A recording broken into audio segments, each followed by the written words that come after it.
जिस धरती पर धर्म की ज्योति जलती है, जहां स्त्रियों की निष्ठा पर्वत से भी ऊंची होती है, वहां स्वयं त्रिदेव भी परीक्षा लेने उतर आते हैं। यह कथा है पतिव्रता धर्म की अमर प्रतीक मां अनसुया की, जहां प्रेम, तप और निष्ठा ने स्वयं ब्रह्मा, विष्णु और महेश को बालक बना दिया। अनसुया और त्रिदेव संपूर्ण कहानी प्रेजेंटेड बाय नॉलेज हब, किरण रात। बहुत प्राचीन समय की बात है। हिमालय की वादियों में महान आरष्य अत्रि मुनि का आश्रम था।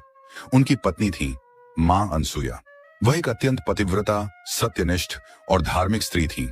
उनका तप, सेवा और अपने पति के प्रति अटूट समर्पण पूरे तीनों लोकों में प्रसिद्ध था। अनसुया की महानता, अनसुया का नाम सुनते ही देवताओं की सभा में बातें होने लगी।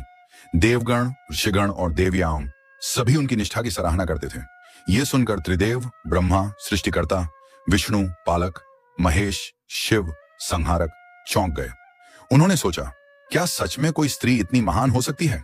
चलो उसकी परीक्षा लेते हैं। त्रिदेवों की परीक्षा। त्रिदेव साधु का रूप धारण कर अत्रि मुनि के आश्रम पहुंचे। उस समय आर्षी अत्रि बाहर गए हुए थे। अनसुया ने तीनों को अतिथि जानकर आदर पूर्वक प्रणाम किया। त्रिदेव बोले, हे देवी, हम तीनों साधु हैं, हमें भिक्षा चाहिए, पर एक शर्त है, तुम्हें हमें निर्वस्त्र होकर भिक्षा देनी होगी। ये सुनते ही पूरे ब्रह्मांड में सन्नाटा छा गया, परंतु अनसुया विचलित नहीं हुई।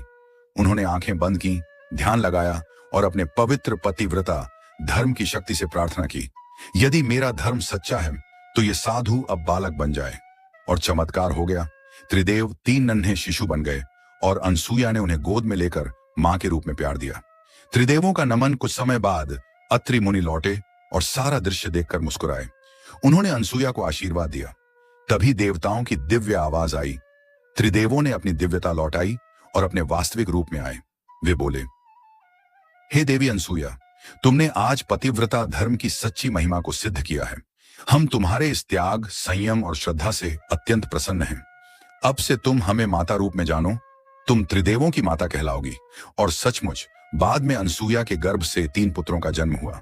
दत्तात्रेय, विष्णु के अंश दुर्वासा, शिव के अंश चंद्रमा, ब्रह्मा के अंश।